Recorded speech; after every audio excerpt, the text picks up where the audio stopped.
days ago, 10-month-old siblings Rwanda, Ruma and Rafiji arrived at the park after a 500-mile journey from South Africa. The smallest of the cubs, Ruma, was unsettled by the move. She felt insecure and would try to suckle on her sister for comfort. She's giving me a noise and the ears are going back. She's getting extremely protective over this. So in terms of her security being around us, this is really what we're going to have to try and work on. Rwanda, come. Over the past 2 days, David and the handlers have been spending time with the cubs to help them settle in. Come on, Ruma. But they have some more concerns about their behavior. At this age, the cubs should be confident and playful. But they're not. Looking is one thing, moving is something different. Maybe you're just bored of this toy. There's nothing going on. These are not playing in the way and to the amount that we expect from any of our lions. Whether that lack of play is to do with being uncomfortable in this environment, quite likely yes. What we need to do is just play with them in this kind of a way, because then they start to feel confident about being around us and interacting with us. Ruma has made some progress. Who's a good girl? She stopped suckling, but now sister Rafiji is the one giving David cause for concern. She spends most of her time away from the other cubs and has become withdrawn. Rafiji is showing herself to be a real loner at the moment. We're not really seeing her playing, and obviously that's an important part of their development. Lions are social animals. Interacting with her siblings is important for Rafiji to learn the skills she needs. Just feed them up over this side. Observing her behavior at feeding time should give David a better understanding of the problem. Come on. Rafiji picked up her meat and then moved off slightly. Not a long way, but something like that suggests that she quite often might get her meat stolen from her. Rwanda, come on. When Rwanda approaches, Rafiji and her sister go on the defensive. That's it.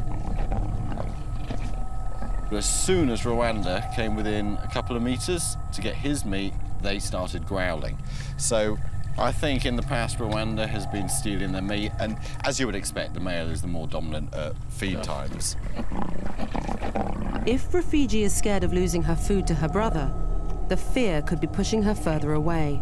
I'm a little concerned about Rafiji, so I think we'll spend quite a lot of time with her just trying to socialise her with the group, because it does appear she's just a little bit separate, and obviously a huge part of our programme is to release prides of lions, not individuals. So if she's going to do well in the programme, then we need to make sure that she's got opportunities to properly socialise within her peer group.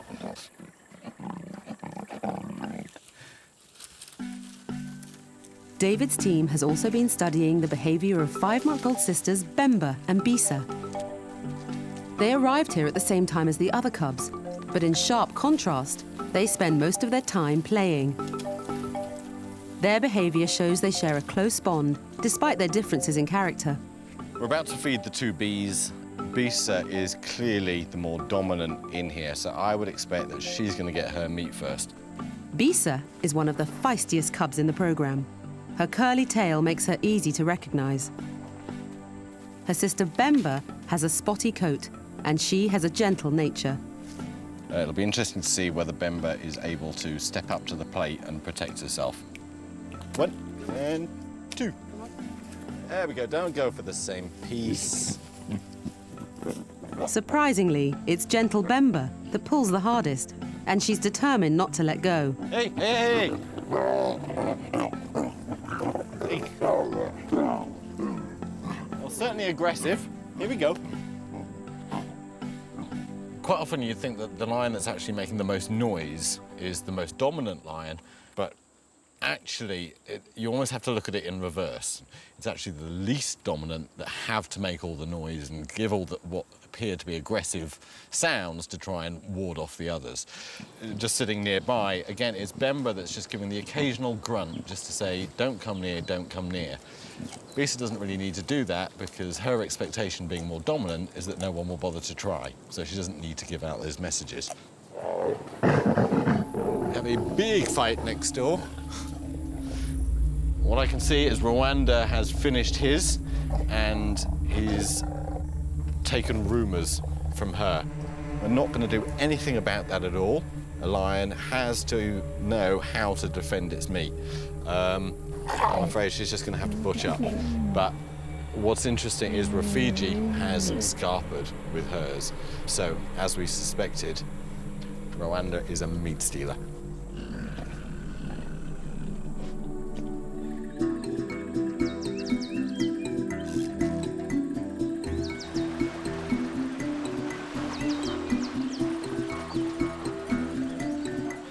Getting to know the individual characters of the lions is crucial to allow David and the team to work with them safely. Here in Zambia, there are lions of all ages. 18-month-old sisters Temi and Swana have reached an important stage in their development. In the wild, females of their age would live as part of a pride, but Temi and Swana live alone. To make sure they develop the social skills they need, David wants to introduce them to some of the program's other lions.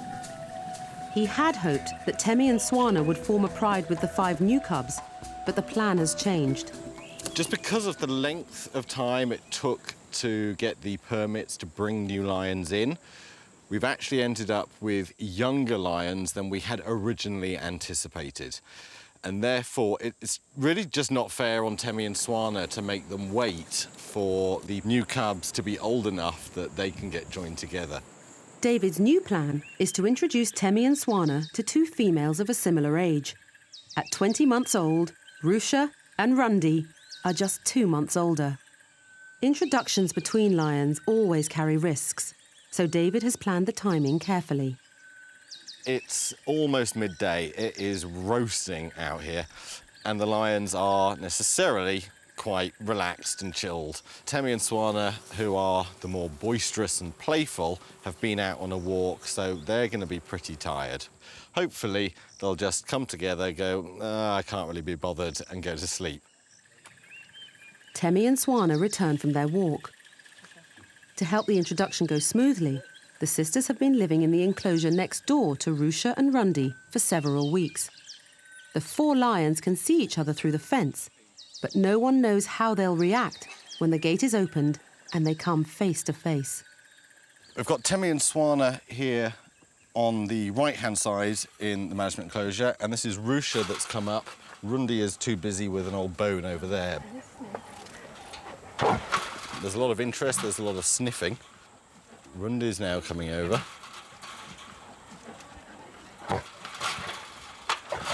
Temi and Swana are the youngest and the smallest, but the sisters have always been confident.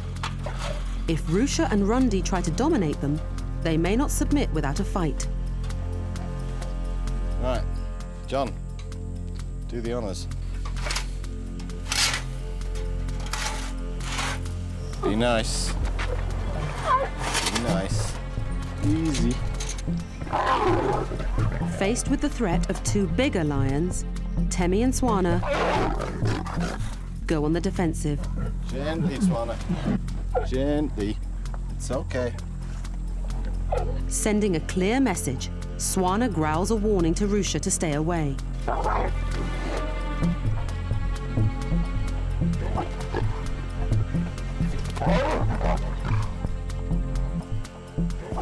It's all a bit tense, to be honest. Swana is definitely on edge. She just really wants to be nice, but she's very, very nervous. But the T's have stood up for themselves, so the R's are now feeling a bit nervous about the whole thing. When Rusha backs off, Swana changes tack and tries to befriend her.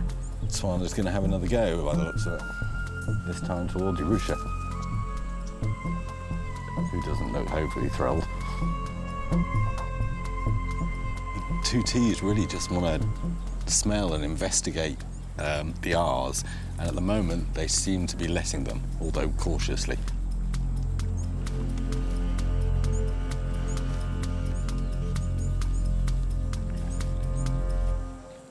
What's good is that Richmond have allowed themselves to be sniffed and licked and prodded without attacking back. In the wild, when new lions enter a pride, the females will fight to sort out dominance and hierarchy. But once the initial threat is over, they have to learn to work together. It's often just the younger, inexperienced lions like Swana that don't know when to stop. That's Swana wanting to play. And Rundu seems to be okay with that. Until, of course, Swana bites. What we can see is the response is, get off, I don't really like it, but it's not, majorly aggressive. It's our relationship's not at that level yet. Rish and Rundu are going to be tested overnight, particularly by the looks of it by Swana, who she's going to keep up and poking and wanting to play. The 4 females will live together for the rest of their lives. So sooner or later, they'll have to put their differences aside.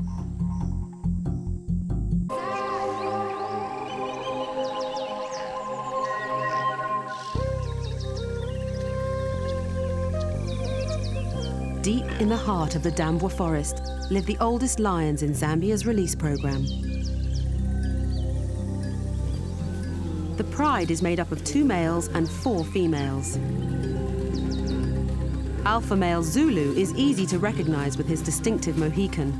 He's the biggest lion in the program, but he's not the bravest. The 4 females have a strong bond, and they form the heart of the pride, while lazy Toka spends most of his time sleeping.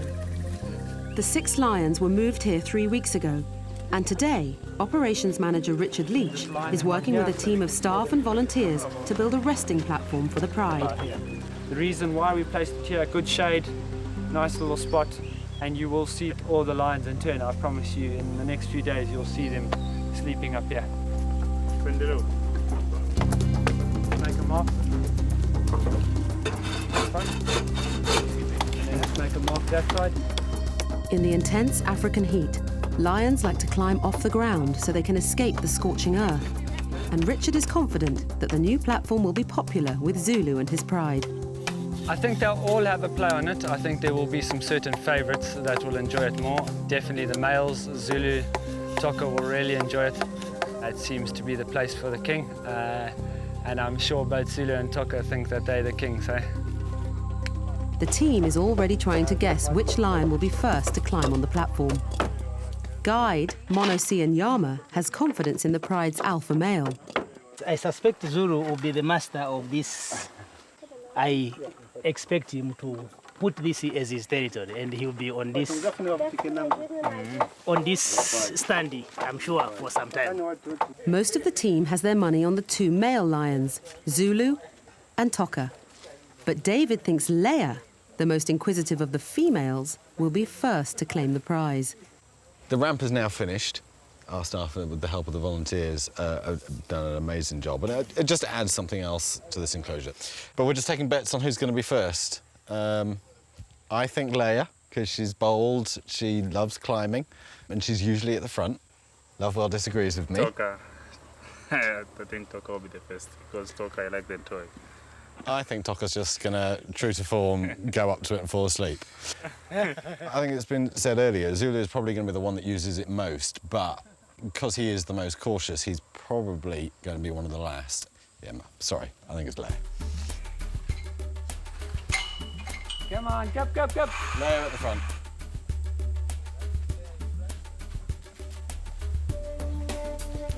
As David predicted, Leia is the first lion to investigate.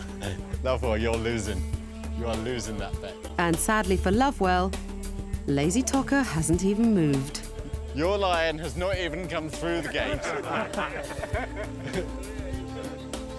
Leia hesitates at the bottom of the ramp, and Zulu sees his chance.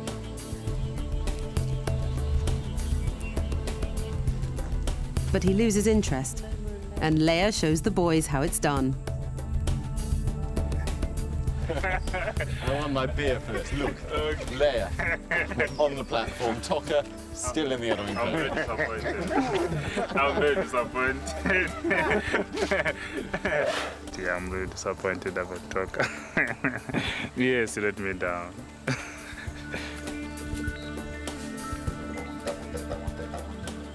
With Zulu, he is really intrigued, but he's kind of prodding it because he's just not sure what it is. And Toka is still in the other enclosure. It's really good. I think it's going to do exactly what we want it to do. And Zulu's going for it. The big question, of course, is can it take the weight of 4 lions at a time? Oh! Come on. There we are. Zulu is still shivering. Not sure. They're all just looking really, really healthy and really settled. But of course, this is still behind a fence. And the next thing is to open the gate so they are not in here, but out there. That is the next big step.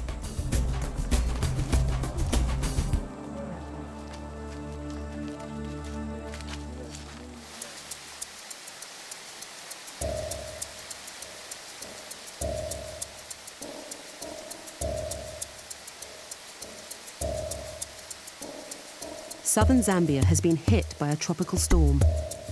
On the edges of the national park, the rain is still falling, but the skies here have cleared.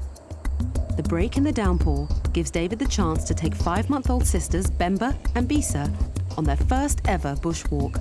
Hello. Hey, Muddy.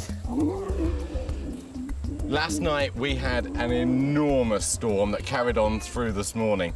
So everything is extremely wet, extremely muddy. Of course, that's great fun for the cubs, and you can see that they've been rolling in the mud. Good girls. Bemba and Bisa are still learning about their environment, and the storm has created their first real test, a giant puddle. Out you go. It's only water. David tries to encourage the sisters forward, but they're reluctant to move. Hadn't really banked on there being a lake in the way. Come on. Come on. Come on, my boy. Oh, dear. It's only water, Bemba. That's one. Feisty Bisa plucks up the courage she needs, Come on. but gentle Bemba takes some persuading. That's it. That's a good girl. Right. Let's try and take them on a walk.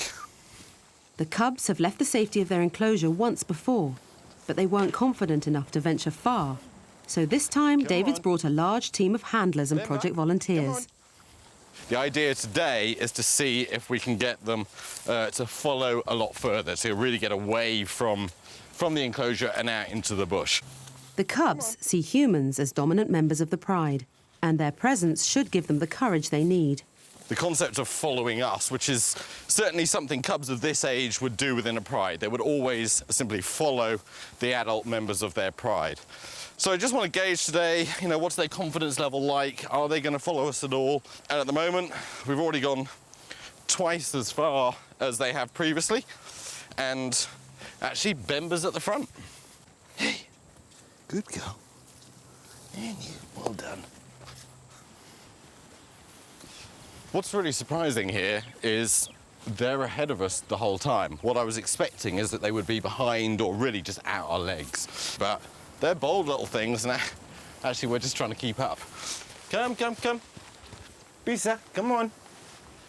If everyone can move in, we'll chill out under this tree, pretend like we're a pride, and see what the cubs do.